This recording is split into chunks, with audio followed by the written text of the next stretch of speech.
right, guys, welcome back to Of Stone and Clay, episode 76. We're here with the lovely Tamy Stevens. Thank you for joining.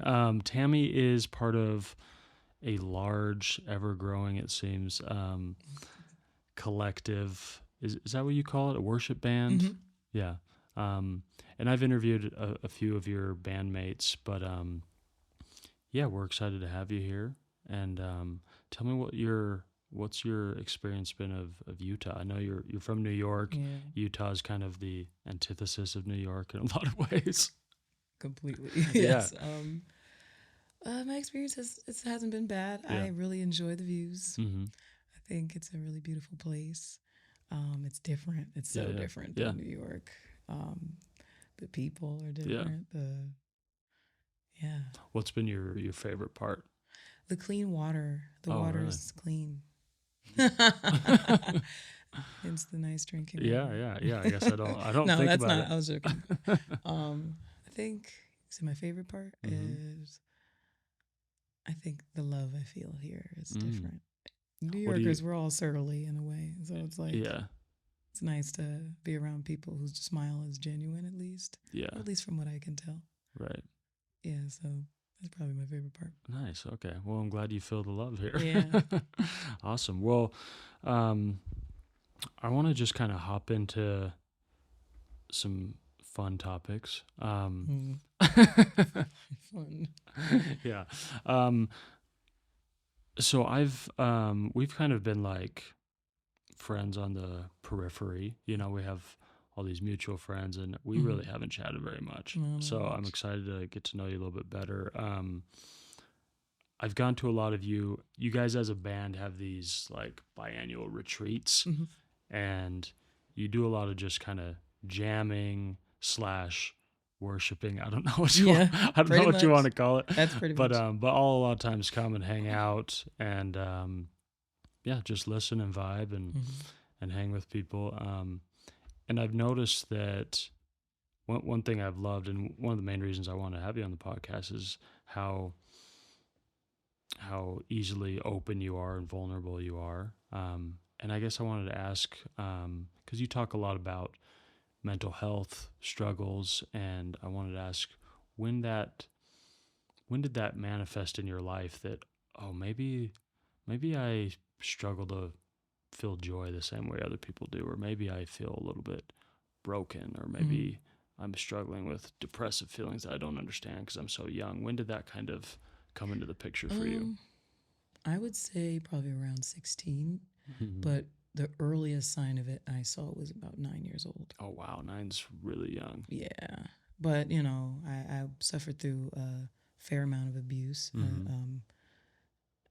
as a child. So I ended up suppressing a lot of it. And then, so from like 9 to like, I'd say 16, I didn't really remember most of it. So I didn't have It's been kind of blocked episodes. out. Yeah. Okay. So I blocked it out. And then when I turned the around floodgates. 15, 16, yeah.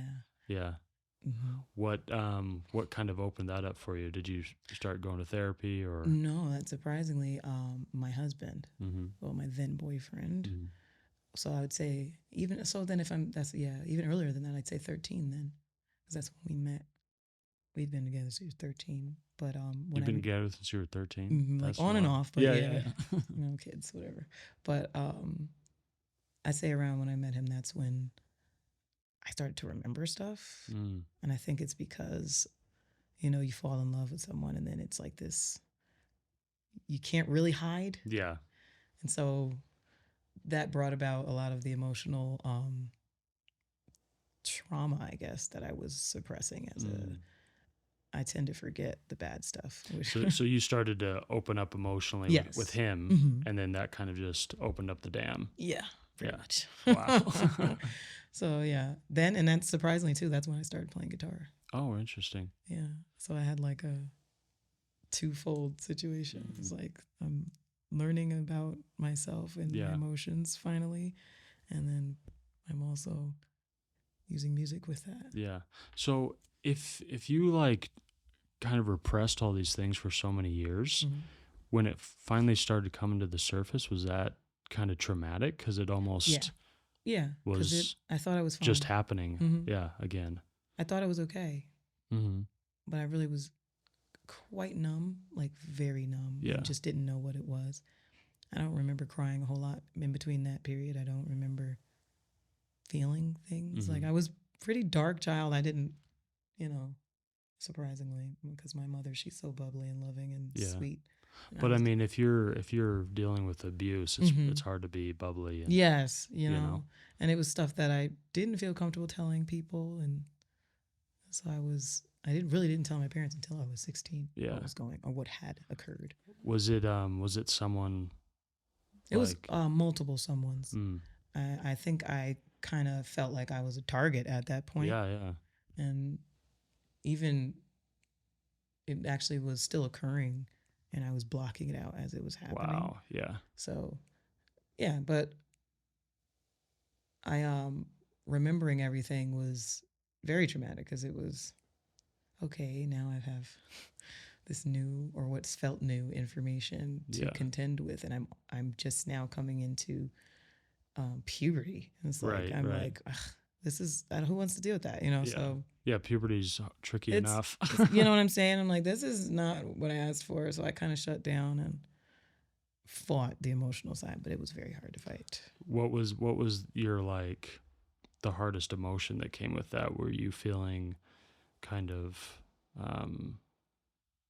yeah, was it just kind of this vague umbrella of pain, or was it like you were feeling unworthy or Yeah. feeling yeah. It was that the feeling of unworthiness, of like I'm not loved, and um, just, and there were other things that were contributing to that feeling as well, but Mm-hmm. mainly it was, questioning God, like, well, why did this happen? Why is it still happening? Yeah. Why? And how can you say you love me Mm-hmm. and then allow these type of things to happen to me? So that was I'd say the overall feeling of pain was just this inadequacy,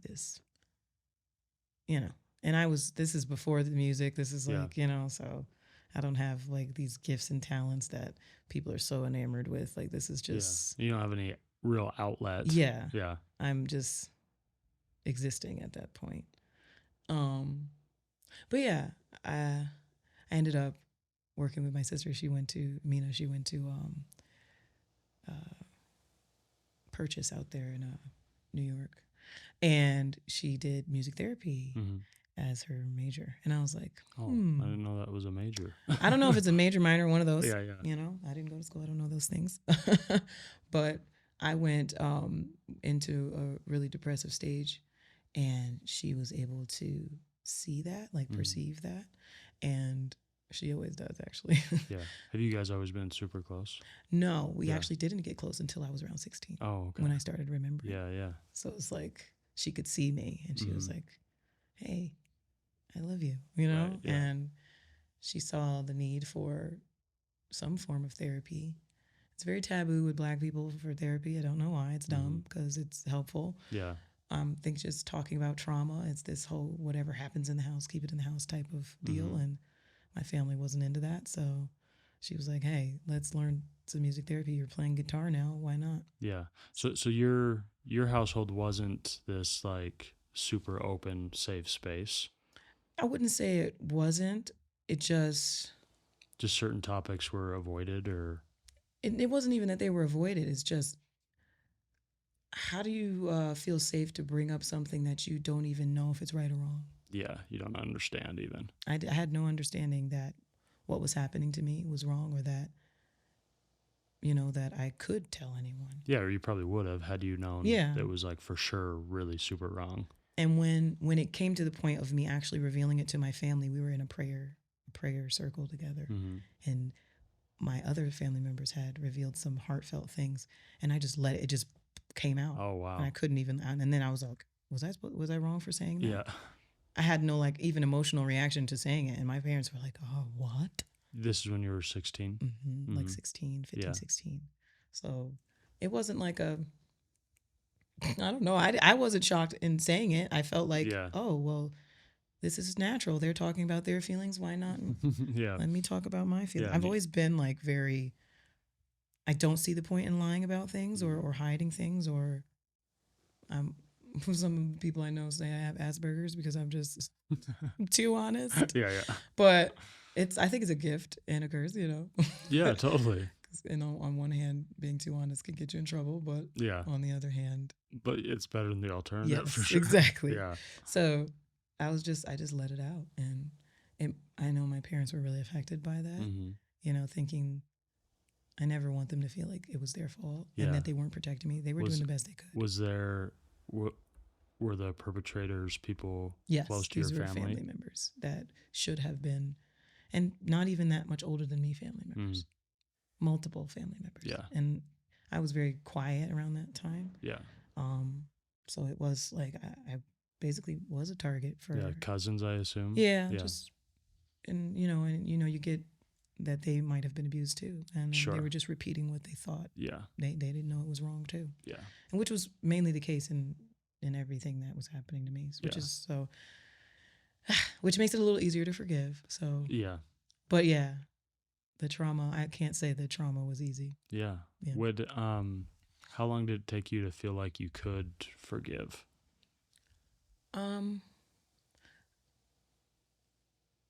I'd say early 20s, or even as early as 18. I started having that experiences with God and going through what we call theophostic ministry, which is a type of therapy that you do in church. And my pastor is well versed in that. Or what does that entail? So it's basically you sit down and you bring up whatever issues you're dealing with at the moment, and usually those issues are linked to something that happened or occurred as a child. Yeah. So I would sit down and it would be like something as simple as, this made me angry, and something yesterday I was really upset, and I felt so whatever, ... Yeah. And then he would take that feeling and says, well, why is feeling that bad? And then I'd explain why it's bad. And he said, well, why is that bad? Right. And then we'd go down the rabbit hole until we get to the moment or the exact emotion that you're really feeling. And usually it would always lead to, if I'm not lovable, then there's no reason for me to live. So it would always lead to that too. And I'd be like, oh goodness, what the heck? Why does it keep leading to the same emotion? But it would lead to that. And then he would pray. We would sit and he'd pray. And in the prayer, he would ask God to reveal himself in the moment where I felt that feeling. Show me the moment it happened, and show me where you were, so I know that you were there. And God being God, he can step into time. He's not bound by time. Yeah. And he can alter the pain that you feel in that moment.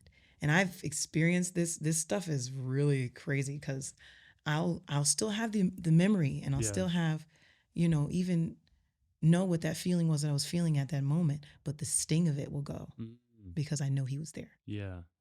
So it's a pretty cool ministry. But I did a lot of that, a lot of those sessions when I started to get help for what was going on with me.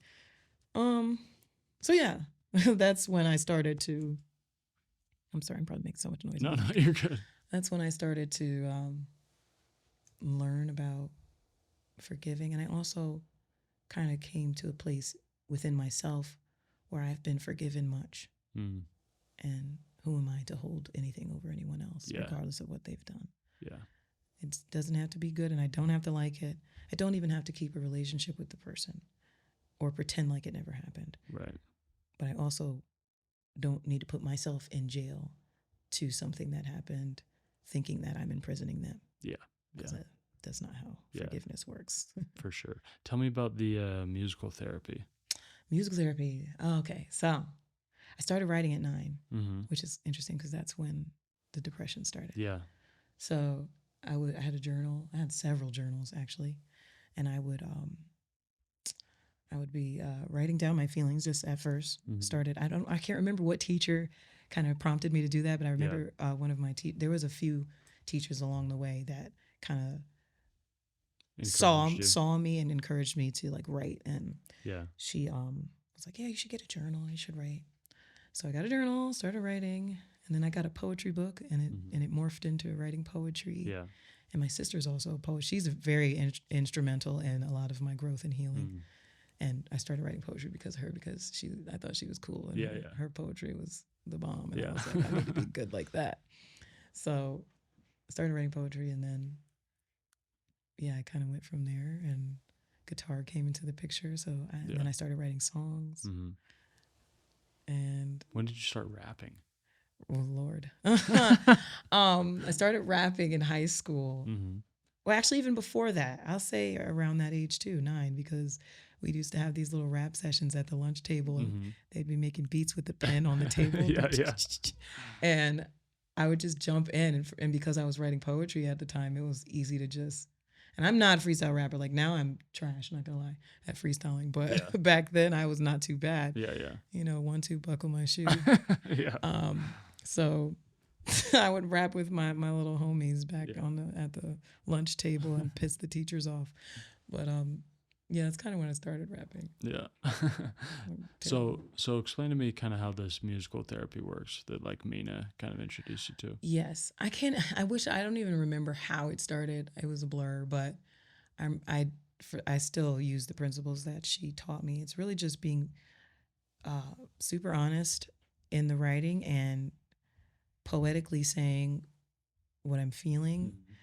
And I can't remember the ins and outs of how she taught me. I just know that I can still do it. And that's why my music is so honest and super honest. It's like to the point of like, I don't want to put this song out. Right, everybody know my business, but you know. But I do, it's just really being honest. And that's one of my commissions with music too, is how honest, like just be honest. Yeah. Because that's what people are missing. That's what worship music is missing. That's what, let's say, mainstream music is missing, honesty. Everybody's putting up a mask, and I'm trying to keep mine off. And that's what makes it easy for people to connect with you. So that's so cool. I remember when I was like, I think first grade, I had a teacher that was like, hey, everyone, here's journals, you should write in them, whatever. And I still have them. And I literally had no spaces between words or letters. It just looks like hieroglyphics. Oh gosh. And it's funny, I can like read maybe 30% of it. Oh wow. But yeah, I got obsessed with just, I don't know, just documenting my life, which sounds weird at, 8 years old. But not weird to me. I was one of those kids. So.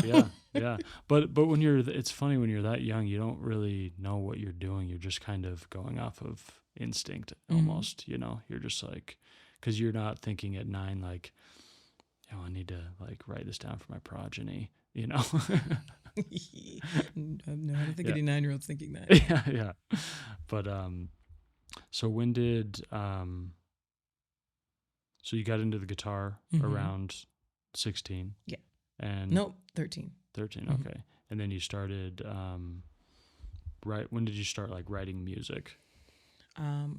That would be probably around 16. I mean, I was writing, but I wasn't really writing songs and stuff. Like, just more poetry. Yeah. I didn't like connect the two until a little bit later, because I was still trying to develop any skill like guitar. I mean, it was, I don't know. I know I always feel weird saying this, but it was super easy playing the guitar. And I just felt like, I could write music if I wanted to. Yeah. Let's get better at it so I can have a real outlet with the... Right. Yeah. I'm pretty sure it was my sister who, once again, who put 2 and 2 together for me and was like, you should just write songs. Yeah. I'm like, yeah, you're right. Because I remember my first song was about a traumatic event, and she helped me work through it, and that was her beginning to teach me. Oh, cool. Yeah.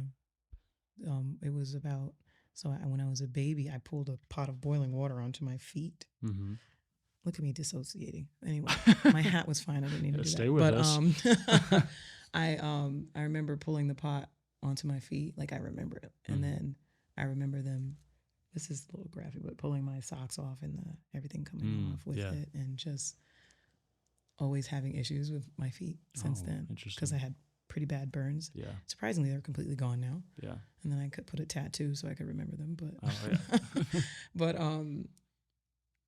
and then I wrote a song about it, and she brought me to her school to perform it for her cool. professor and for her classmates, which was kind of cool. Yeah. That was my first music therapy moment. Mm-hmm. It was kind of dramatic, but yes.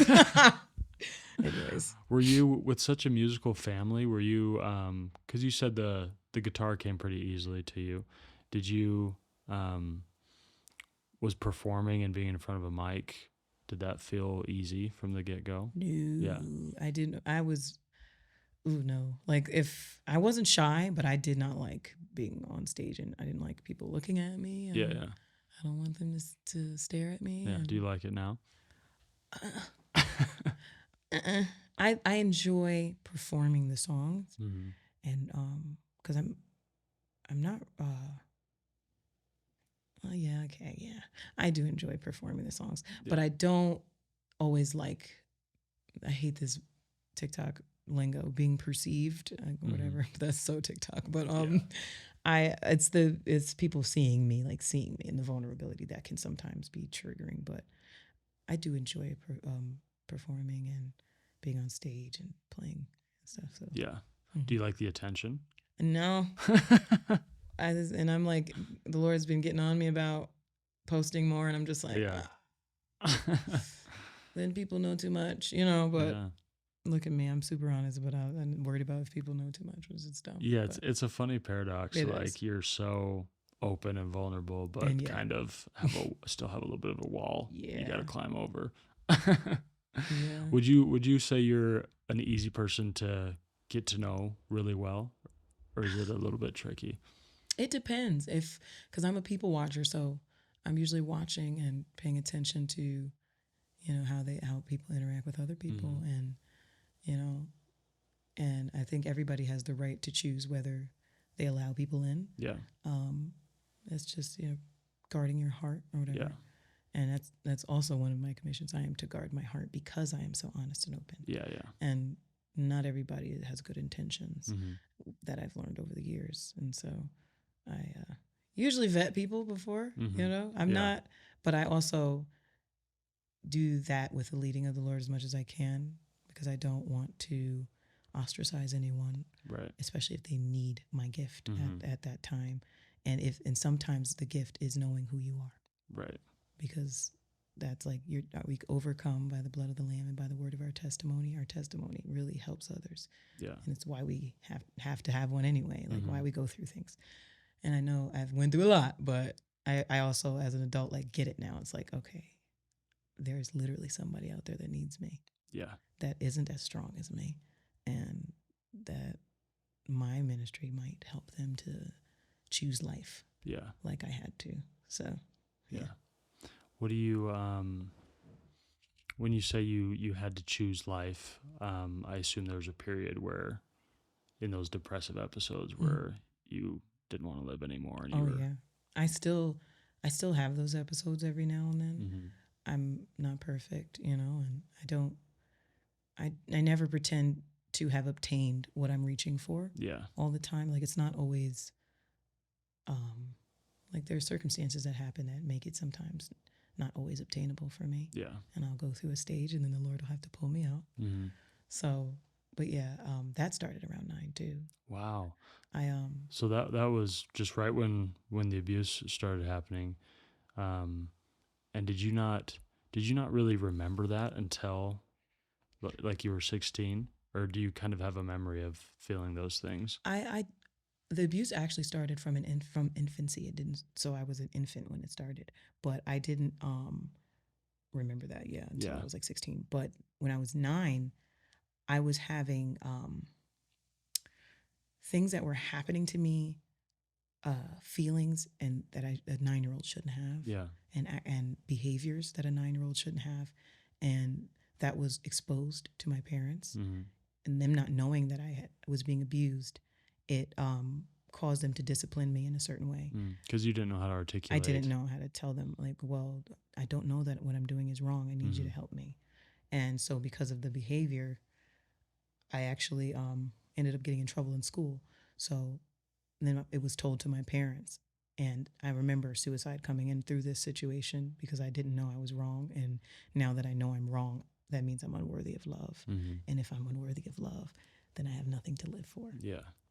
So it ended up sparking that, the suicidal thoughts and the feeling like I was better off dead. And well, if my parents, they don't, and this is not their fault. They were doing the best they can with information that was very shocking to them. It's like, my baby girl is doing what in school? And how can we fix that? Like, how do you even, like, even as an adult now, as a parent, I'm like, I wouldn't know what the heck to do. What were you doing in school? I don't feel comfortable. Okay, you're good. It was just, when you have sexual abuse that's occurring, when a child, they will mirror those behaviors sometimes. Right. And so I guess I was acting. I don't even really remember what was going on. I just remember getting in trouble for doing something. Yeah. And then I remember going to school the next day after getting disciplined. And this was like very quickly what this happened. The day it happened, I went to school and bragged about it to my friends. We were talking about, because it's so sad because a lot of us were talking about the same things, which means these other females that I was friends with were being abused as well. Yeah. It really needs to be addressed, the cycles that are going on with abuse. But I ended up talking about it with my friends, and we were passing notes in class, and we had a substitute that day, so we thought we'd get away with it. Yeah. And the teacher was like, "Nope, give me that." Yeah. I'm like, no, you know what I mean? Yeah. And not really even thinking I was wrong, but I was like, she's just gonna give it to the teacher, and that's it. No, she gave it to the principal. Yeah. Principal called my parents. Principal knew my parents because they were friends. Yeah. So it was like, oh my God, and which is like my whole junior high school career, because my dad works in the school system. Yeah. So just, my mom's a freaking English teacher. So it's just, they know everybody. So I ended up getting in like way more trouble than I thought I would. But, my parents were doing the best they could with the information they had. And it ended up just not knowing, when you don't know why you're being disciplined in a certain way because your parents don't know what they're doing, it kind of leads to some sadness and I beat myself up a lot as a kid in high school and all the way, I'd say even all the way up to maybe the last 5 years.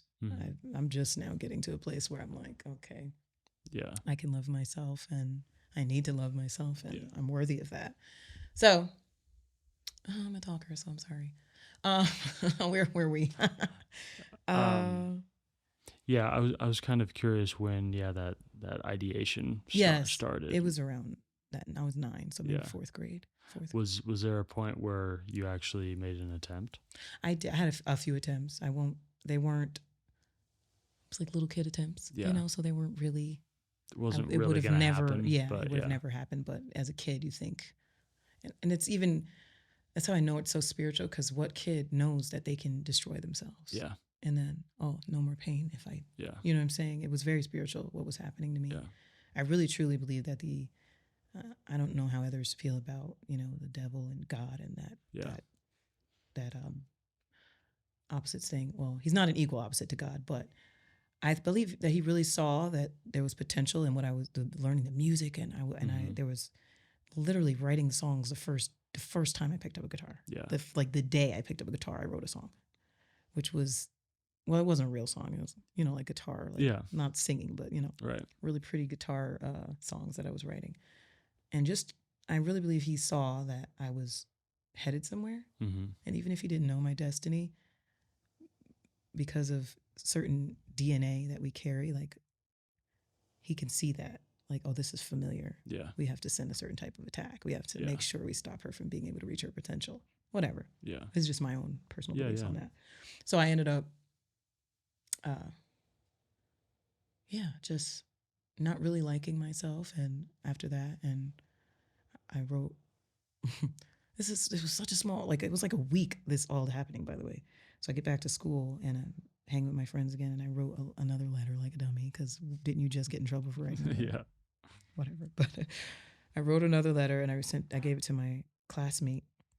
And I don't know how, she was extremely smart, because she knew that was wrong. Yeah. And she was like, you're not supposed to want to kill yourself. Yeah. And so she didn't tell me, but she took the letter and she gave it to my teacher. Mm. And then the teacher gave it to my principal, and the principal gave it to my parents. It was literally all within a week. And I was just like, are you kidding me? Is this what I have to deal with? Yeah. But yeah, she gave my parents a letter, and they sat me down again. And this time they were really soft and gentle with me. And my mom was just explaining to me, about heaven and about if I desire to see heaven, murdering myself is not the way to get there. Yeah. And that's how she put it. She's like, do you know that you're murdering yourself? She's like, you are so loved, you don't have to do that. My mom was always that for me. That my dad, he's like a strong, quiet type. So he would just be like, yeah, and sitting there, reaffirming. But my mom, she was like the mouthpiece to keep me here. Yeah. Because I probably would have attempted eventually and been successful. Yeah. If my mom hadn't had that talk with me. I don't even know if she knows that. Right. I'm sure she'll watch this and be like, oh. But she was the voice of reason when it came to suicide with me. So I never was successful with my attempts. And I credit her being willing to be vulnerable with me for that. Yeah. And telling me that she loves me and that she doesn't want me to die. And but I can't say that made the I believe when we're young we make a lot of covenants that we don't realize we're making with ourselves and whatever in spirit. And I believe that I made a covenant with suicide at that time, and that's why it was still around. And that you got it in your head that you were gonna do it eventually. And it was like this agreement that I never really said out loud. And I recently, as an adult, like I'd say even a few years back, had to just be like, I shall live and not die. And you broke the covenant. Yes. Yeah. It's like, I don't want to die. Even if the feeling comes up, I don't have to agree with it. Yeah. There's a choice in the matter. And I know a lot of people feel like they don't have a choice. And that's kind of like this thing that's being taught in today's society. Like, you don't have a choice. Your feelings are your feelings. Yeah. It's like, yeah, you do. Sometimes feelings lie. Yeah. Emotions lie all the time. Like believing that I'm not loved, and clearly I'm loved. Yeah. It's like, so.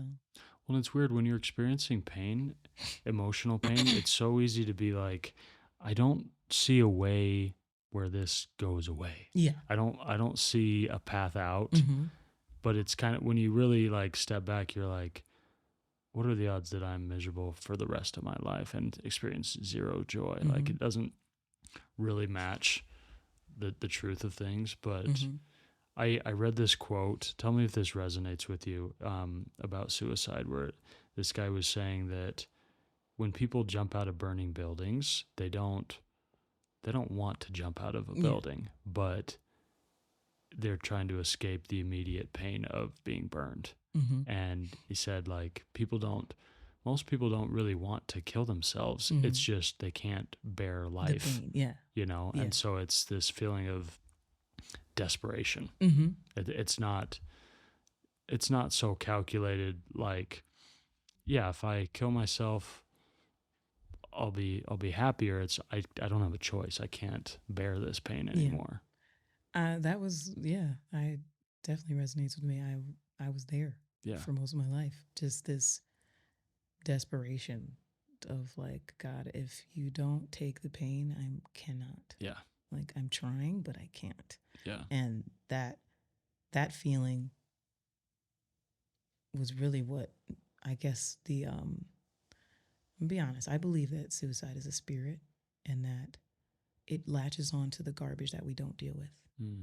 The hidden things, the stuff we sweep under the rug. Yeah. So that we can muddle through and make it. And because it's most of the time I'm dissociating. I'm like, I'm not here. Like, I'm it doesn't feel avoiding. Like you. Yeah. Yeah. And so it's like, even with all the good reasons to live, because I'm not dealing with the garbage that's left underneath everything, I am leaving room for suicide. Yeah. To have a place in my life. Yeah. So I would say that I ended up, as an adult, I started therapy, and I would say just the last year. And I'd say that's when I kind of had to make the covenant to break out from that. Yeah. Was that a hard decision? It wasn't hard. It was like a light bulb that went off. And it was like this, I'm not sure how I just decided and was just like, I'm done with this. Yeah. This darkness that is just all consuming all the time. It's like, I don't have to live with a cloud. It's really hard to come to that place. I know for a lot of people, and it was hard for me all these years. I'm 32 now, so I had to. It's been a long time. Just this year, I'm like making or last year, just making the decision. And it's crazy because I was in a trial. So you'd think in a trial you're giving up. Yeah.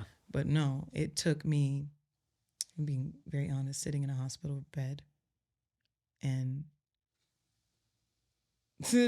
on medication for depression. That took me to a place of decision making.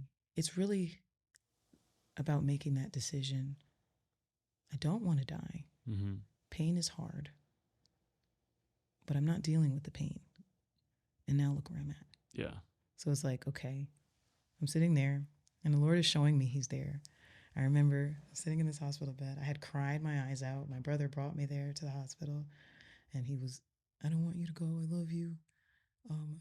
I need you in my life, please. And hearing his plead, I told my sister about the situation and everybody's just like, I'm glad you went. I'm glad you checked yourself in so that you could get help.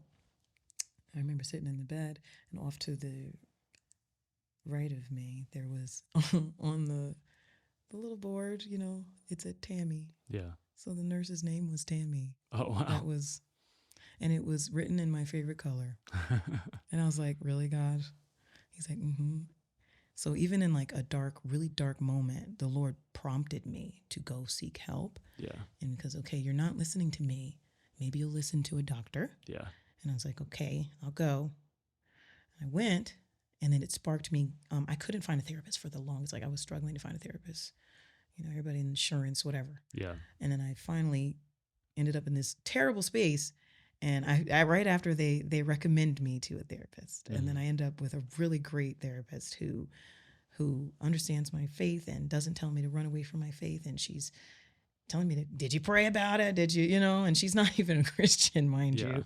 And just this, it was like all roads converging to this point of healing. Like finally I can heal. Finally I can let go. And I had been doing a lot of healing. I won't say that I wasn't healing. Yeah. It's just the last few, I feel like these are the last hurdles that I won't say I'll ever be perfect. Obviously, you'll never be perfect. There'll always be something you have to overcome.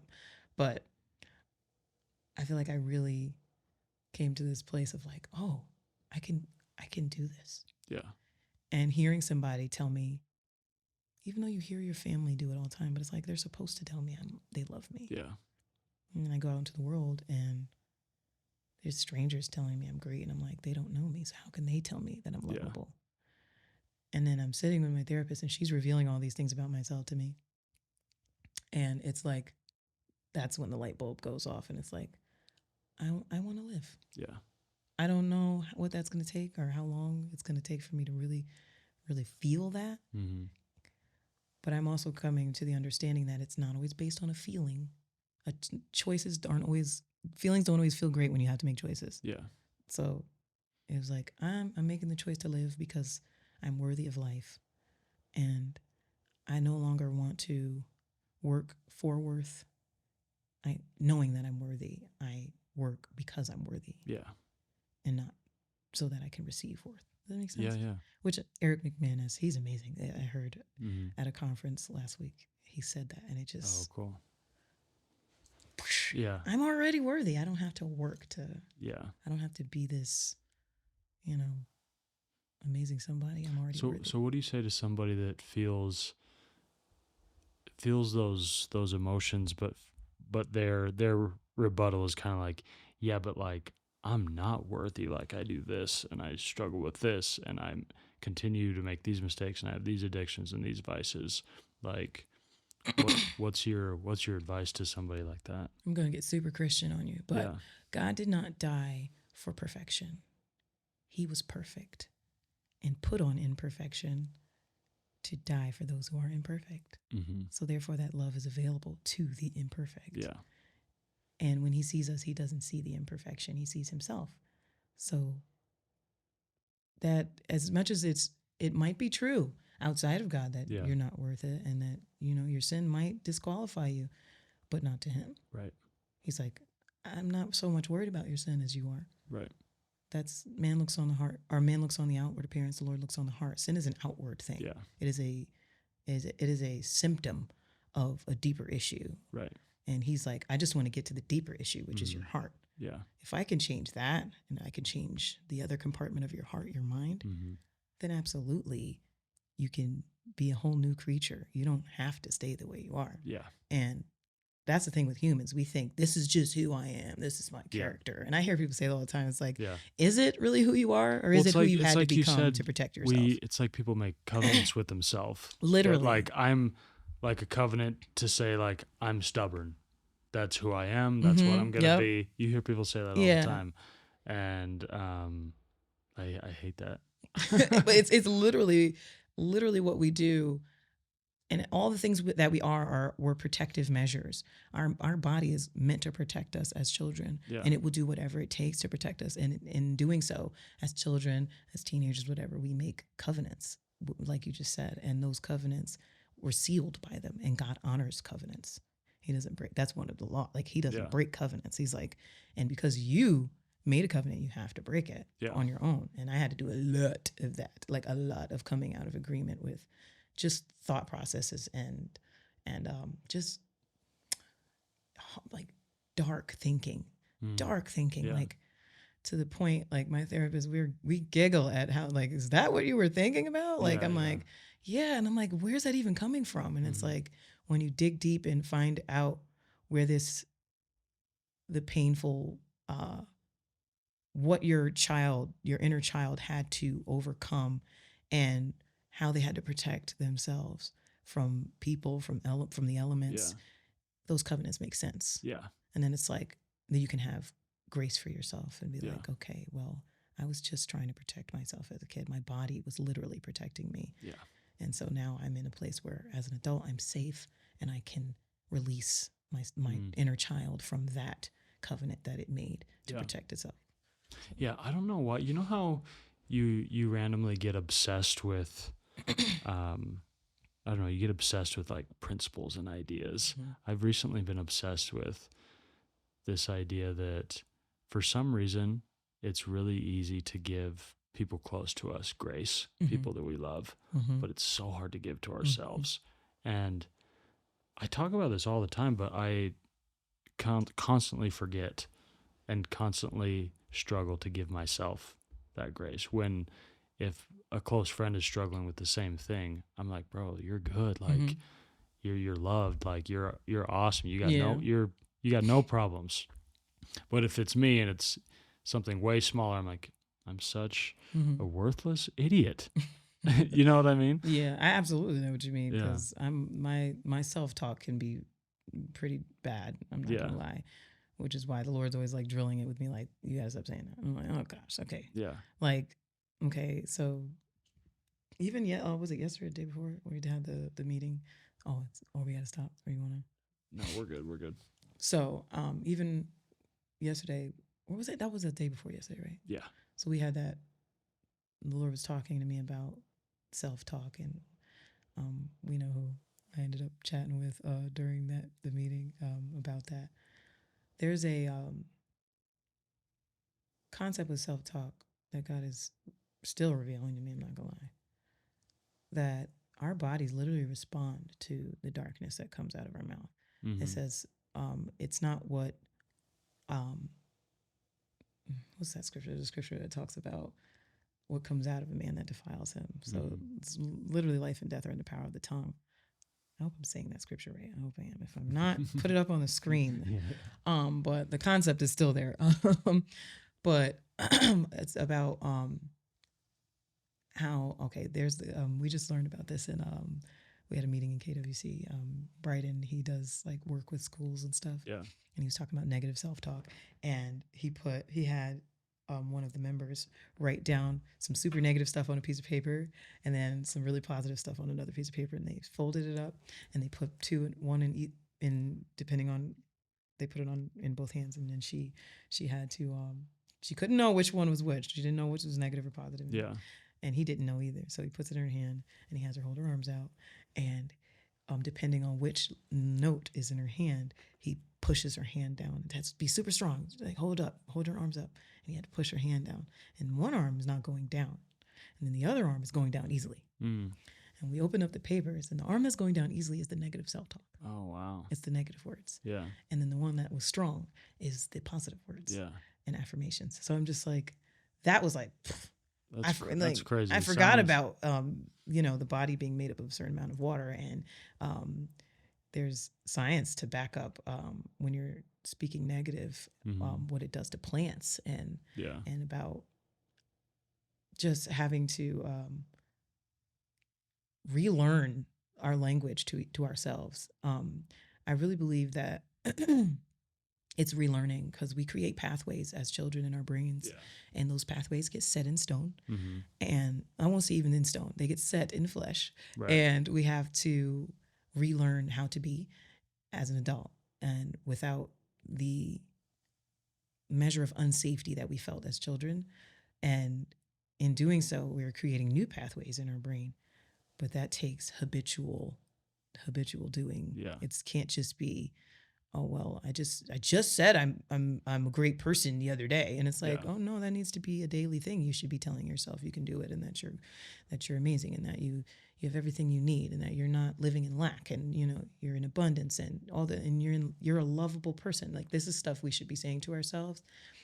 But even in society, it's strange to talk to yourself. Like, but well, even not articulating it verbally, but just those thoughts. Yeah. Because your thoughts, like you said, your thoughts can get really dark and really weird, especially when you're not vocalizing them, because it doesn't feel as real. It's just like, it's almost like it's unorganized. Yeah. It's just kind of chaos up there. And so you allow yourself to go there. Whereas I think if you verbalized a lot of your thoughts, they'd sound ridiculous. Yeah. I'm a witness of that. Yeah. Some of my thoughts, I'm like, really? Okay. Yeah. Like, I audibly will tell myself, like, oh my God, shut up. But I think that's what a lot of therapy is trying to vocalize those kind of absurd thoughts. Yeah, you would keep to yourself normally. So you were questioning about self-talk and how do you, like, what was the question? It was like, how do you, what do you say to somebody that is like, but I'm the problem. Yes. Okay, so because I'm a rabbit chaser, I'll just go off in tangents. But I would say that I really encourage people to get connected with God, because he's really a mirror. And when we're speaking to other people and how great they are and telling them that they're awesome, we can see them, but we can't see ourselves. Right. Even when we look in an actual mirror, it shows distorted. It's not a true mirror. Yeah. So we're not really seeing ourselves, and we're seeing this flawed version of ourselves. And it's harder to see potential. When we look at other people, we can see their potential. Yeah. We can see how great they are. We can see that they're talented and smart and witty, but we can't perceive ourselves. Right. Which is where I believe the need for God steps in, because, or even the need for introspection and really searching yourself. I do believe that God really knows the heart, and we avoid certain parts of the heart. Yeah. It was like, oh, that's dark down there. I'm not going over there. Let's go over here. I can see this one. This is a little easier to deal with. We'll ignore the hard stuff. Yeah. And God, he'll bring the hard stuff right to the surface and be like, hey, that's in there. Yeah. And you're like, oh, I don't want to deal with that. But, it's like right in your face. And that's him being a mirror. And I believe when we allow him to do that and be a mirror and show us ourselves, then he won't just show us ourselves. He'll show us and what we can do through him to be better than what we see, so that we're not. So it gives us that grace. There's a grace that comes with that. That's like, yeah, I really can change if I want to. It's like a hope that comes with if you partner with God to work on yourself.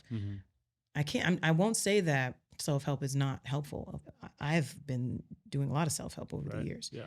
But I noticed that when I really open up to God about the ugly, yucky stuff that's in my heart that I bury and don't really want to deal with, and I allow him to bring it to the surface and to show me, yeah, it's like it's good to do that because you're seeing the ugly part, but you're seeing it up next to a God who infinitely loves you. Yeah. And is like, yeah, that is ugly, but guess what? You're still loved. Yeah. And yeah, it's bad, but guess who can change it? Mm-hmm. And it's like, oh, there's hope. Yeah. And so positive self-talk is coming from hope because we're not always great. Yeah. We're not always awesome. And we don't feel that way a lot of times. And yeah, we do some dumb stuff, but who is not doing dumb things? Right. Who isn't sinning? Who isn't falling short of the grace? We're all doing that as humans. And so it's just better to do it with God. I'm not saying you have to, but what do you have to lose if you're in that dark place to begin with? And I think a good, because to me, God, among other things, is just kind of this spirit of unconditional love, right? So to me, if you struggle with identifying with that higher power, seek out unconditional love, right? To me, that's the greatest analog, and whether that's your partner or a family member or a friend, like, I think most people can find it somewhere. And that's, we all know those people in our life that like just kind of exude unconditional love, and it's effortless. And whenever you go there, you see light. And to me, if you don't believe in God, that's fine. Yeah. You can find that light in those other people. Yeah. I agree.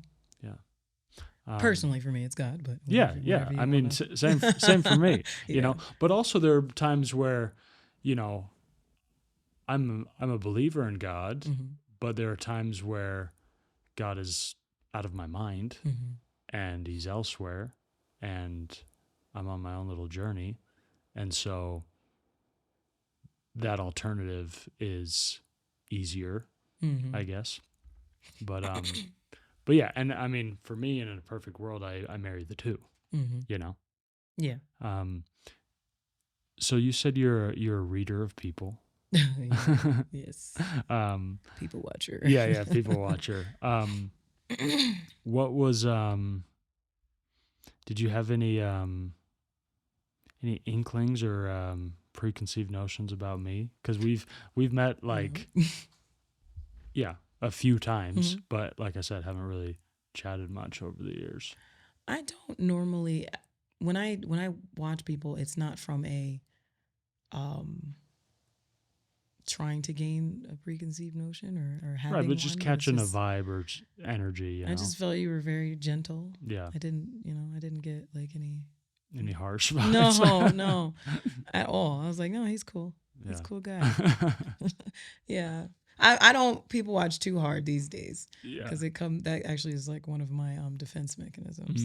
So I've been trying to let the wall down. Yeah. When you say that, you mean because it's easy to, in your head, get judgmental, maybe? Yeah. And I don't want to come from that place. Yeah. That's a very Christian thing to do, to come from this mountaintop, I've got it and you don't mentality. Right.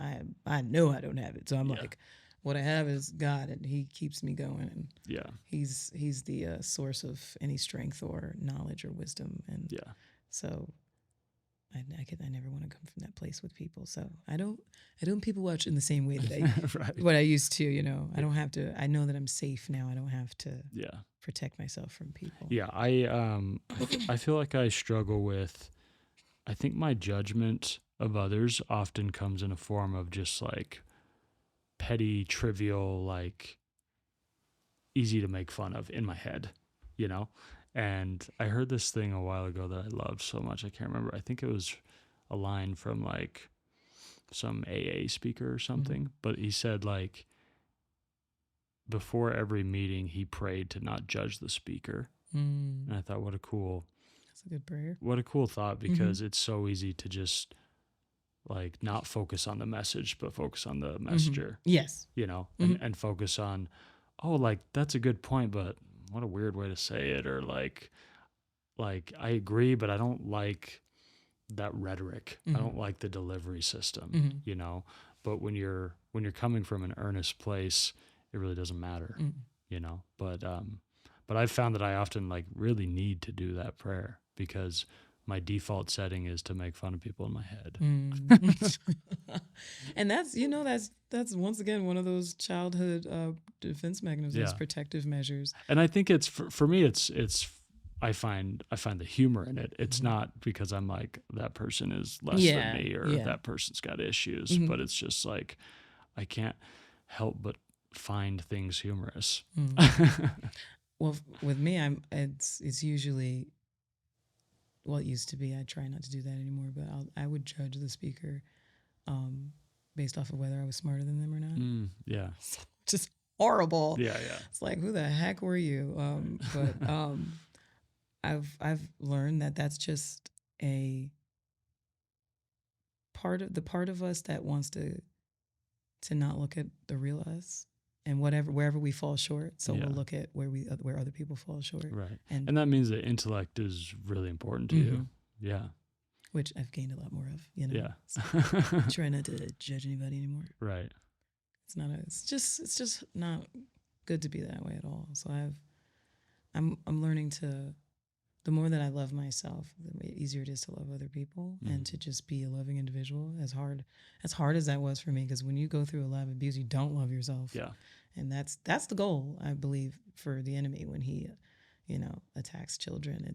He wants to strip them of self-love and of the power that comes with self-love, because identity comes with self-love. And if you don't know who you are, you're going to be judging anybody. Yeah, it's true. So I'm learning who I am, and it's still learning. Yeah. And it's a process, but it's a beautiful process. Yeah. I heard this writer say, it was in an interview, and he's like, yeah, I'm like now in my early 40s, and I feel like I'm just now starting to get to know myself, which is a crazy thought, Yeah.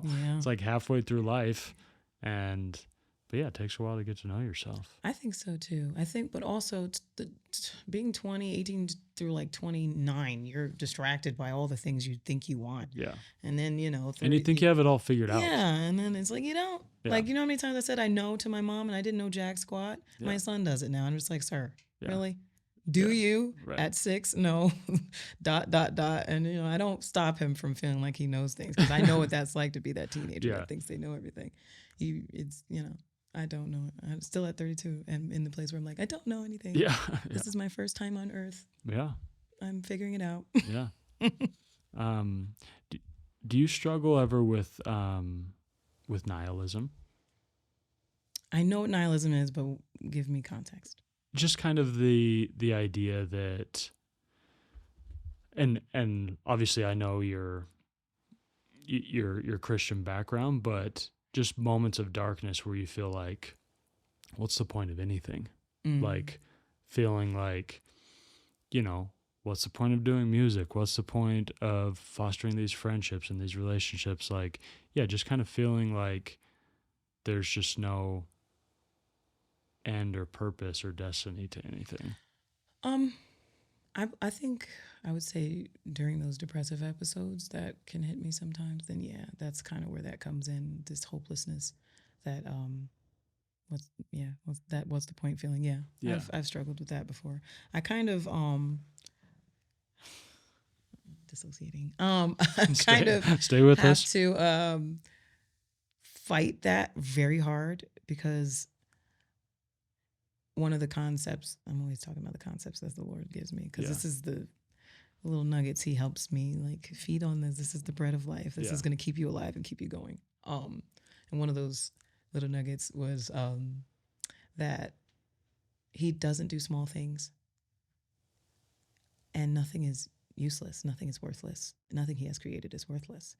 Even Satan has a purpose, although he thinks he's hot stuff and he thinks he's doing his own thing. Yeah. He's literally falling right into the plan of God every single time. And so there's this knowing through this little nugget that nothing is really small to God. Yeah. And how is that possible with, the God of the universe is supposed to be this humongous, like beyond comprehension big. Yeah. And he creates a cell. And inside that cell is a little city that's bustling and keeping us alive and keeping us going and fighting off germs. Yeah. And in every germ, there's a little city Yeah. that's trying to destroy and take over. And it's like the knowledge of that even the smallest things, an atom, even like these things are huge. Yeah. Under a microscope. Well, and if he's all knowing, that means there's nothing that he knows a little bit about. Yes. He knows everything about everything. Everything about everything. Yeah. And so. Which means he knows everything about us. Exactly. Yeah. Which means that nothing is without purpose. Yeah. It's like, so I know the end from the author and finisher. I know the end from the beginning from the end. I can step into every moment as if it just happened. You're not without purpose.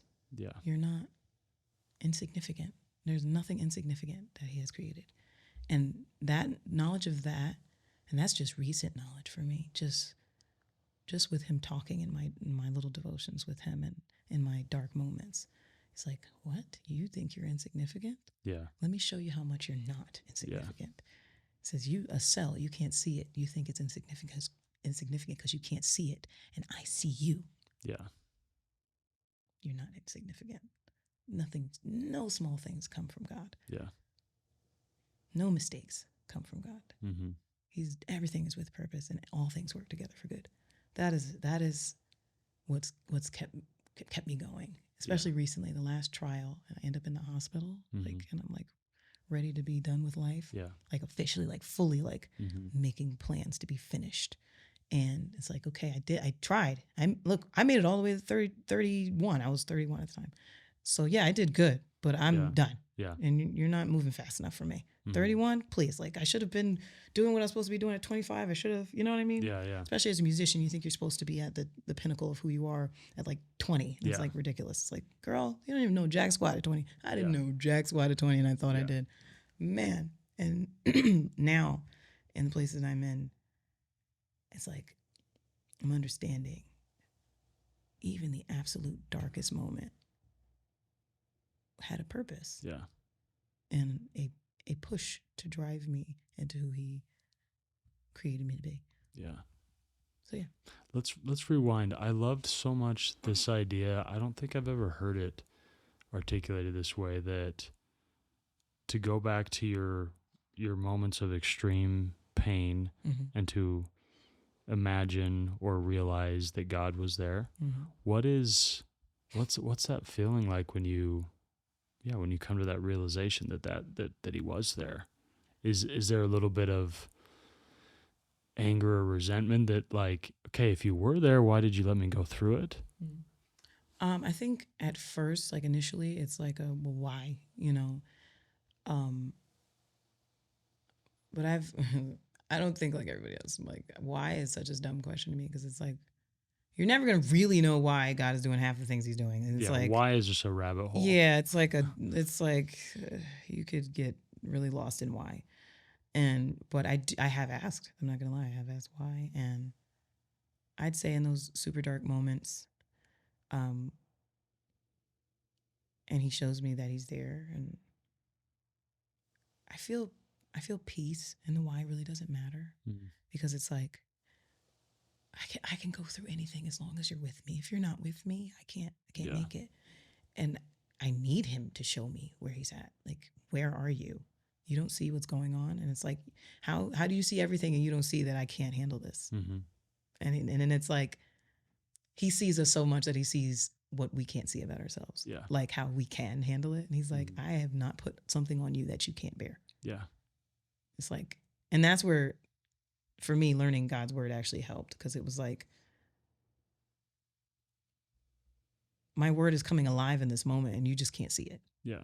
I didn't put more on you than you can bear, and you are strong enough because I'm with you, even in your weakest moment, because in your weakest moment, my strength is made perfect. Yeah. And he does this that when the rabbit hole happens, that's what happened. He's going down the rabbit hole of his word, and he's like affirming those moments where I'm like questioning.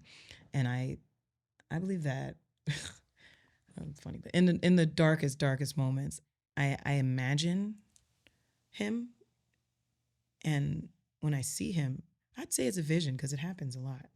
I see him holding my mind and keeping me from losing my mind. Yeah. And that brings a peace that I couldn't even describe. and it like, once again, his word comes alive in that moment, that the peace of God, which passes all understanding, will guard your hearts and minds in Christ Jesus. That feeling of, oh, okay, I'm safe. I'm safe. Even in the midst of the storm, I'm safe because I'm in the eye of the storm and he's holding me. Yeah. And the eye of the storm is calm, which is crazy. You've got a tornado going on around you. Yeah. But in the midst of it, in the very middle of it, God is with you. That's even the creation of storms were to show us that in your hardest times, right at the center of it, I am with you. Yeah. And I won't leave you. And I can't leave you. Remember, I was saying the other day about when he's looking at us and when he sees himself, one, but he also, how did I put it? I'm trying to remember. I said it at the at the meeting the other day about how, Lord, bring it to my remembrance. I'm struggling. It's because we're talking so much. I burn out after a while. He talked to me about when he sees me, he doesn't close his eyes. Thank you, Lord. He doesn't close his eyes, and he can't. That's what he means by God never slumbers or sleeps. He can't close his eyes because if he were to close his eyes, he would take his eyes off of us. Yeah. And he doesn't want to miss a moment. And as God, he can't miss a moment. Yeah. This is what it means to be all-knowing.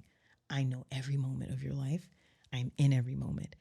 And I can't close my eyes because if I close my eyes, then I'm taking my eyes off of you. Yeah. And I watched that, a woman who experienced God, had an experience with God. He said that to her. And when I heard that, I was just like, oh, yeah. Yeah, yeah. I get it now. It's like, even in the storm, sin created storm. Sin created storms. And it's not a bad thing because God sits enthroned upon the flood. He sits in the storm. It's like what happened on the mountain with Moses. He went up and there was a storm up there, but he was meeting with God. Yeah. So when we're expecting God and we're asking God to transform us or change our minds or change our lives, then a storm comes and we're like, what are you doing, buddy? Yeah. Didn't I ask you to fix it? Would you come here with a tornado and tearing stuff up? And he's like, well, yeah, this is what I do. Yeah. I'm pruning. Right. I'm cutting away the bad stuff. I don't want to be pruned. Yeah, we don't want it. We don't want the real of what we're asking for because we're like, okay, God, I really need this to change. I need my life to change. I need to be free from this. I need to be free from that. And it's like, okay, but you made a covenant and it's going to take a lot for me to come and fix it. Yeah. And so I bring the storm because it just kicks things up easier. Yeah, yeah. Yeah. Well, so you can see what's flying around you. And it's like, no, don't get distracted by what's flying around you. Focus on me, but I'll show you what's wrong with the storm. Yeah. It's like you get to see the pipelines getting pulled up out of the ground and all this different stuff with the tornado. Like the house is getting ripped up and the foundation. Yeah, you kind of need some chaos. Yes, you absolutely need. It brings chaos when you have to change because it literally, what is it, like seven? How many? There's the habitual. When you're creating habits, how long it takes is like 7 days or something like that. Yeah. Or 7 years. I don't know. There's like a long process of actually creating a new habit, and when you want to change something that's ingrained in you since you were like a kid, it's like, okay, I'll help you change it. Hold on, let me bring the storm. Right. And you're like, sorry, wait, hold up, wait, I didn't ask for that. It's like, yes, you did. Yeah. You just don't know what you're asking for. Yeah. So if you want transformation, change, and you want to be transformed by the renewing of your mind, you want to be a new person, you're absolutely going to have to destroy some stuff first. Yeah. And that's not fun. Yeah, it's not fun. And I think people try to paint like mental health and healing like this beautiful experience the whole time. And a lot of times it is very dark. Yeah. And you will have to relive some of those super dark moments. But it's about getting to the beauty of it. That's heaven on earth. When you get to, oh, wow, I do actually love myself. Thank you, God, for revealing who I truly am and who I can be, and that I'm not just potential, I can reach it. Like it's right there in my hand. Like I can grasp it. Every bit of purpose that I have in life is in this space with you where everything is jacked up, but I can see you in the eye of the storm with me, keeping me calm. And that's what the song Calm Me Too is about. This is the song with with the group that we sing about. It's about like, we had a conversation about how the storm comes and it destroys everything, but God is just so calm with you and he's not phased. We're all phased. Like we get. Yeah, I'm always phased. Yeah, it's like, this is triggering me. I don't want to deal with it. All right, I take it back. I don't want to change, and then we give up. And God is like, well, we're right here. We're almost there. If I take the storm away, then I just leave you with debris. Yeah. And then you're back at square one. And it's like, finish the process once you start, because there's beauty at the end of that. That's where the good parts of healing come. And it's like, oh yeah, now I get to experience who I'm meant to be. I don't know. That's a beautiful thing. Yeah, that's beautiful. I have one of my close buddies. He went through a pretty painful divorce a few years ago, and it's right about when we became friends, and we just kind of connected on, just through his hardship. Mm-hmm. And I remember, and then like 6-8 months ago, he met this new girl, and they fell madly in love, and now they're engaged, and he's just the happiest he's ever been, right?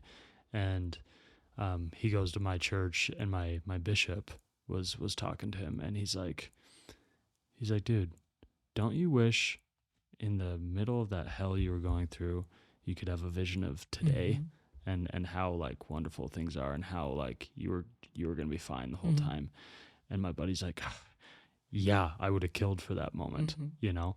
And I think we all sometimes wish we had a crystal ball and could just see the light at the end of the tunnel. I think that's sometimes for me, that's the hardest part. It's like, I have faith, I have hope, I have these things, but sometimes I'm like, at the end of the day, I still like the tunnel's too far. Like, I know there's light at the end, but I can't see it. And so that stresses me out. That gives me additional pain, because I'm like, yeah, I know in my heart and mind, like things will be fine, but I don't feel it. Yeah. You know? There's like and once again, another concept God has given me about that, because that was me, absolutely just not wanting to wait for the end of the tunnel. But I noticed that when the storm does come and God brings his presence into our desire for change, there is, okay, the scripture he gave me, thy word is a lamp unto my feet and a light unto my pathway. If you look at a lamp, it only lights up just a little bit ahead of you. It doesn't give you the full scope of what's going to happen or what you want to happen. Yeah. And he's like, if I were to give you the full vision of what your change is going to bring to you, you'll skip the process. Yeah. Oh, you'll want to skip the process. And in trying to skip the process, you burn out because it's supposed to be step by step. Yeah. And you're trying to take leaps. Yeah. And so it's like, thank you, Lord. You just said that one.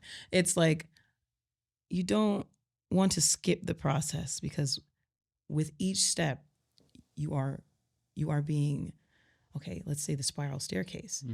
My sister, the concept the Lord gave her was that it's like a screw compared to a nail. When you're trying to skip steps, it's like a nail. You just want to drive it in, and it's straight in. Okay, good. It'll last for like what?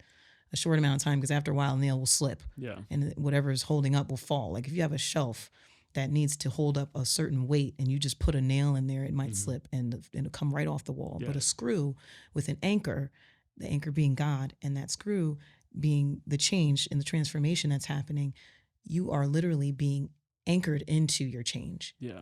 As opposed to you skipping steps and it not lasting. And whenever I would skip steps, I would end up in this even darker place, because I'm angry at God, because, well, why didn't it work this time? It's like, well, you didn't let me do the process. Yeah. You didn't want to go through the real hard parts. You wanted to skip what was hard and get to the easy. And that's not how life works. It's in any industry, we expect things to be hard. You need to work hard in school and get good grades. You need to work hard at your job in order to get promotions. You need to work hard in your in whatever you're doing. And then when it comes to our healing and mental health, we want to skip steps and go, give me the easy, because emotions are hard. It's like everything is hard. I want to be happy today. Like right now in this moment, like give me what I need, like right now to be happy, or what I want. And it's like, that's not how it works. You have to actually fight for healing. You have to fight to be okay. Yeah. In a world where everything is all over the place, you absolutely have to do the work and the hard thing. And one of the things Eric McManus said at the conference I was at, this Create conference in ATL, is do the hard thing, because that is righteousness. Yeah. That is righteousness. We want the easy, and that's the flesh. And that blew my mind too, because I was like, that's definitely me sometimes. Like, Yeah. if I could just get the easy, like, give me this, and then I know I didn't work for it, and then I'm expecting this lasting change, and it's like, no. Well, when you work for something, it means so much more when you actually get it. The gratification Like, that I comes mean, with that. I talk about this all the time with other people that are older than they'd like to be and are not married, we'll say.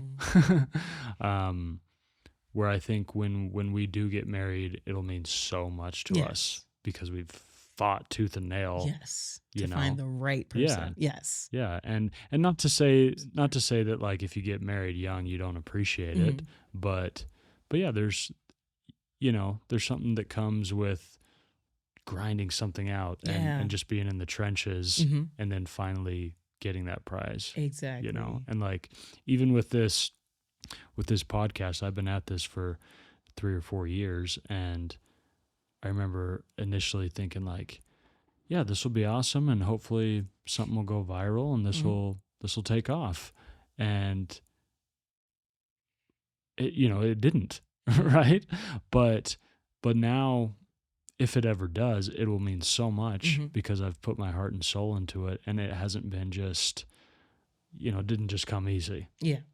Yeah, absolutely. Yeah, I agree. Yeah. I think you'll reach that. Yeah. Just gotta keep at it, keep drilling the screw right. in. Well, and it's just like, I'm sure maybe you feel similar with music, but with your art, it's like, if you love it enough and you're passionate about it enough, it doesn't really matter if it ever fully takes off. You hope it does, and you pray it does, and there's beauty if it does because it can reach more people. But if you don't fully love it, the journey, isn't worth it. It's not. And then you end up resenting what you're supposed to love because you're worried about numbers instead of about what the reason you started to begin with is because you love it. Yeah. I think that taking away the love for it and just working off of, well, we've got to do numbers. We've got to have, and that was the struggle with my music, wanting to have the music heard so bad that now it's like I got fixated on that one thing and forgot to love what I was doing. Yeah, you think about the audience too much. Yeah, and it's like then you get into people pleasing and caring what they think and their opinions on your music or whatever. Yeah. And that stops you altogether. I'm one of the people that if I lean too hard into what people think, then I freeze and I'll stop doing altogether. Like I'll just be depressed and not do what I'm called to do, and then wonder why I'm so depressed because I'm not doing what I'm supposed to be doing, and then it's just this vicious cycle. But once I found the love again, and giving up, and it's like there's good giving up and there's bad giving up. Yeah. Giving up this fight to be seen, and knowing that I'm already seen in my little space, in my little circle with the people who love me, I'm seen, and whether the rest of the world gets to see me or not, I'm seen. Do you feel like you're, if you're not creating, that causes a bit of misery in your life? If you have, it does. If you have cycles where you're not creative, it does, because I know that creativity is the biggest part of me. I feel like outside of God, and I'm expressing God's goodness to me through my art, and it's an outlet for the mental health issues that I contended with. It's an outlet for really everything in my life. I wish everyone could be a musician. It made it so much easier for me. I wish I could. But that's why I'm creating, because I want people to be able to experience it in the way that maybe not exactly the way that I experience it, but I've had people call me and crying about a song that I sent them. I've played songs for my brother and he just goes into tears. Yeah. And I'm just talking about myself. It's like I'm not purposely trying to make people cry, but it's just like, oh, people are really being like, they're resonating with this. Okay, so I'm doing something right. It's good to put the music out there. Well, what are the odds that you have this really intense emotion that you express and no one else on earth has felt that? You know? I mean, none, I would say. I guess so. You know? Right. But I think that's where music is like a bridge with that, right? Like to bridge from experience to experience. Like you may not know exactly what I'm going through, but based on your experience, we can have an understanding and like there's the bridge. Music is like a Yeah, and there's certain emotions that are so universal. It doesn't matter why your heart's broken. yeah. If my heart's broken, I Yeah. can relate. Yeah, I experienced that recently really deeply. I was going through my trial last year, and I started working with a producer. His name's Aaron Green out of Detroit. I'm shouting him out. And he's my good friend Oswin Benjamin's one of his friends that produces for him as well. And he was writing and doing music, and he doesn't always release all of it, but he had like a few songs he sent me. And I don't let people write for me. I said this yesterday or the day before at the meeting.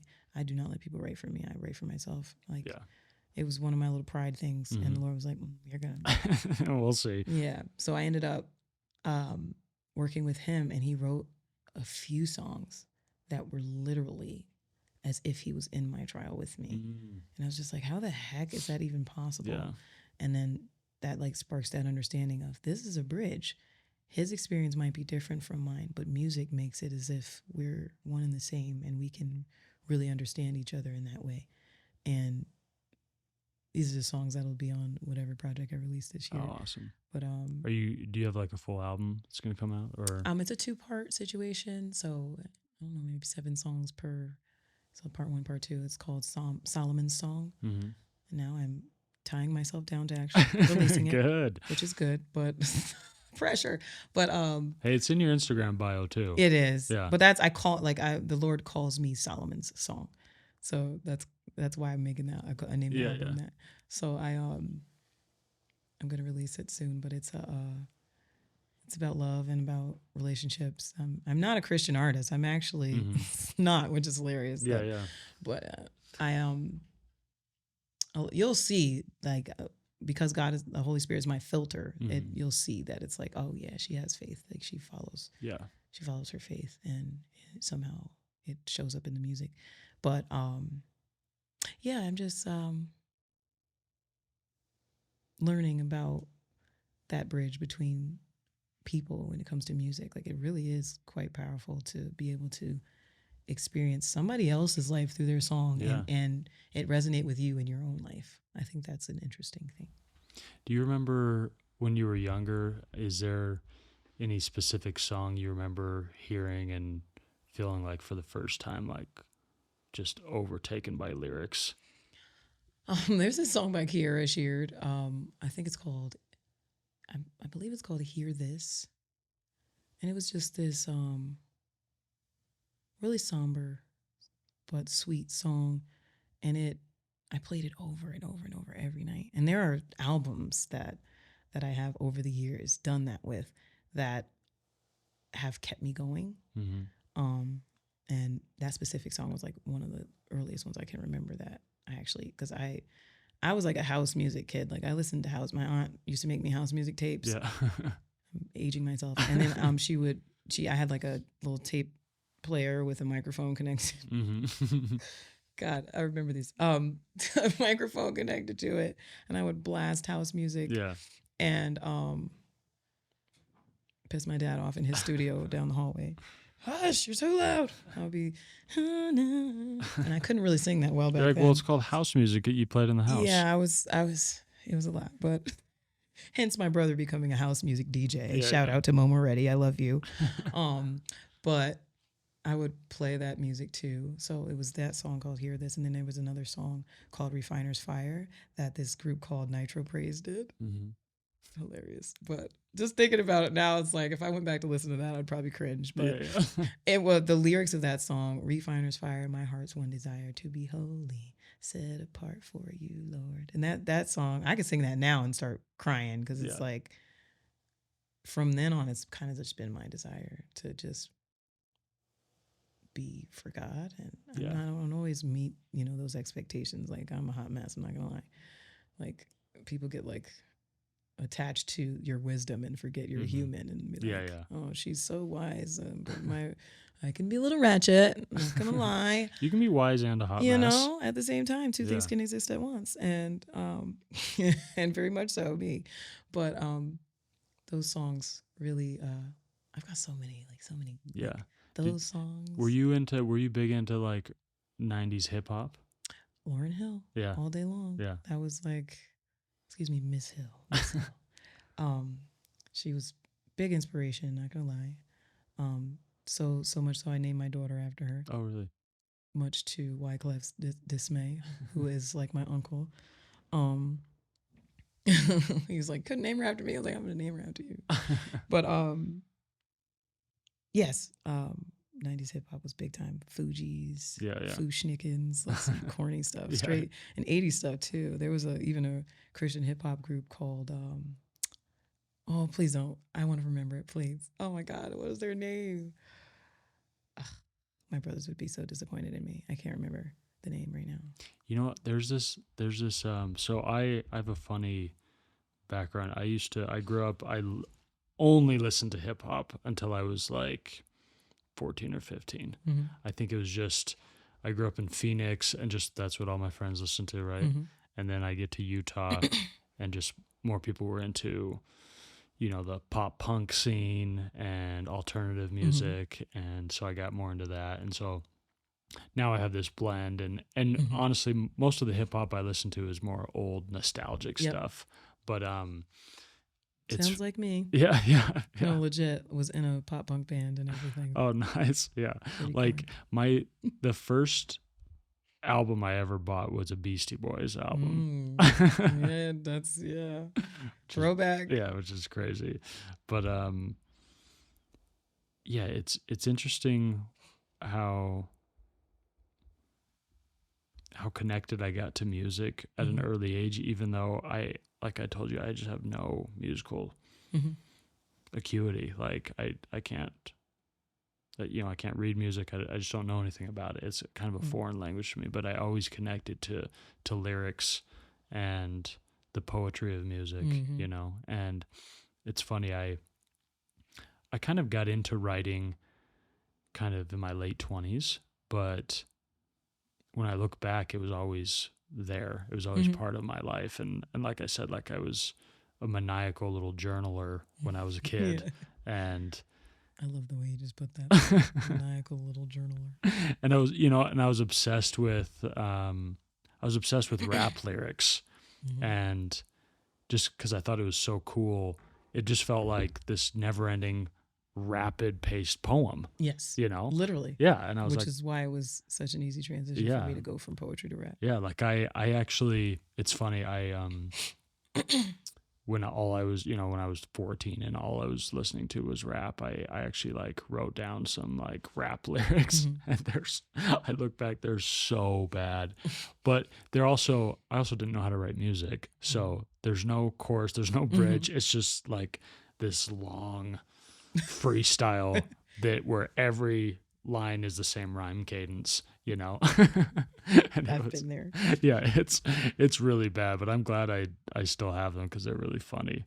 But I think that's so noble to just be able to keep all of your journals from childhood. Yeah. I wish I still had some. I can't find my old poetry. Yeah, books. I'm kind of a weird pack rat. Pack rat. Yeah. But yeah, I just love, I don't know, I love personal memorabilia, I guess. But and I'm weirdly like obsessed with what I'm leaving behind. And so yeah, I'm are you a big journaler? I'm not. I used to be. Yeah. I mean, I do still write a lot. It usually comes out in song form. Yeah. And I'll put it right in the notes in my phone, and I've got hundreds and hundreds and hundreds of just, it could be just sentences of me just writing an initial thought that came in. Little fragments. Down real quick. Yeah. And it's crazy because some of that stuff comes into my later music. Like, later it'll show up again. And I'll be like, oh, I need that. What's that line again? Hold on. Yeah. I'll pull it in. So I do that a lot. But yeah. Yeah, it's funny. My journals, they're funny because a lot of times, and I have different notebooks where it's more casual, but my journal is like a finely tuned document. Like we'll go back and like edit my journal because I'm like, I had this thought, but it wasn't fleshed out like I'd Mm-hmm. like it to be. And so I'll go back and make it good quality writing and not Mm-hmm. just this free flow, which is not what most people do with a journal. That's beautiful. And then when you even spoke the other night, I was Mhm. like, this guy's different. And I love it. I appreciate that, you know, that you can articulate your thoughts enough to even write them down, because not everybody can do that. So Yeah. that's pretty dope. Yeah, it was cool. I was talking to Miles in the band, and he's, you know, he's just a maestro on the keys. Mm-hmm. You know, he's crazy. Mm-hmm. And I was telling him, I was like, dude, I'm not trying to blow smoke up your skirt, but like, I can't really wrap my mind around how you improvise on the piano. And I was like, but it's because I don't understand music like Mm-hmm. you do. And so to me, you just look like a magician, because I can barely wrap my mind around like learning to write a song on the Mm-hmm. piano and then going and doing it, Mm-hmm. and let alone just kind of feeling the music and Yeah. improvising like that. And he's like, well, I can't do what you do with words. He's like, Mm-hmm. that's your language and this is my language. And I thought that was a cool way to put it, Yeah. because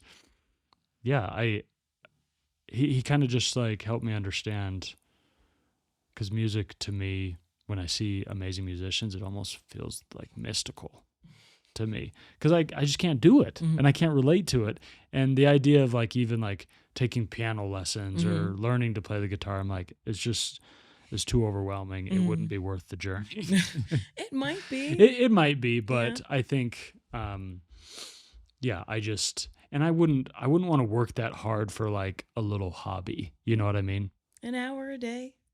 Yeah. That's what I did. But I would become obsessed and want to like make music, you know? Makes sense. And so I only have room for so many, Hobbies. you know, passions that take over my Passions, life. I understand. I do too much, so I get that. Yeah. I'm the what do you call it? The all trades woman. I don't know. Yeah. I can do a whole lot of stuff. Okay, just a couple questions, Sure. and then we'll wrap up. I'm long winded. Is this okay? I'm sorry. No, you're good. We have super long episodes, Okay. but I know you need to get going. So, what is what's kind of the role of friendship in your life? Is that something that is really important? Something you think about a lot? It's important. I would say that I've had a lot of disappointments in that area, but I've come to a place where I'm not contending for it anymore, and that's making it easier for it to come into my life. Yeah. The more I just allow myself to just be, and people gravitate to people who just allow themselves to just be. Yeah. So I'm finding that even in this journey with KWC, like, these people are my friends. Like, Yeah. it's like, this feels like permanent. Yeah. Yeah. Yeah, that's cool. And I've found over the years, I think I never would have been able to admit this, but yeah, this kind of idea that I was contending for friendships, right? But I've found that like it's okay to have all sorts of friendship tiers. Not everyone needs to be like a close, deep friend, right? You can have meaningful relationships with people you see once every couple of years. Yes. And maybe you don't talk about much, but it's all love, you know? And I think there's immense value in that. Yeah. You know? I agree. But yeah, sometimes I think when I was younger, I was like, no, like for you to be in my circle, we got to be tight. Yeah. And because I just love depth. I love getting to know people really, really well. But some people they already have that with so many people. They don't really have space for someone new, or vice versa. Yeah. And so, you know, you're left with just a little bit of them. And sometimes that's okay. Yeah. Yeah. Not bad. Okay, what is okay, this is an interesting question. You know, people always say like what's something you would tell, you know, advice you would give a younger you, you know? But what is advice you think maybe in 5 or 10 years from now you would give yourself now? Oh God. 5 or 10 years? Yeah. Well, if things go according to God's plan, like the visions He's given me and all that, and the many things that were spoken over me, Now, am I talking to my older self or my younger self? You're talking to your present self. Oh, as the 5 to 10 year. Yeah, like Oh, if man, I've never heard this if one. future you could talk to present you, Ooh. what do you think future you would say? It was all worth it. You're tired, but you're going to be okay. Yeah. He's not going to give you more than you can bear. Yeah. And success, you're successful right now, and you'll be even more successful later. You're not a failure. Yeah. That's beautiful. I'm going to adopt that too and just tell myself that. That's a good thing to say. Awesome. Well, Tamy, how can people best find your music, your upcoming projects? I really heavily on Instagram. I just started my TikTok recently, so I'm working that one out. Okay. I'm on all streaming platforms. My first project, The In Between Part 1, is on there. What's your artist name? Tamy Stevens, Tamy, 1 M, just one. Not Tamy. Not Tamy, not Tammy, Stevens. All my handles are Black Panther _Tammy. No relation to Wakanda. That's where you can find all of my content and my music. Awesome. Okay. Well, thanks so much for coming on. You are an amazing human. Thank you. Yeah. Okay. Well, do you enjoy the episode?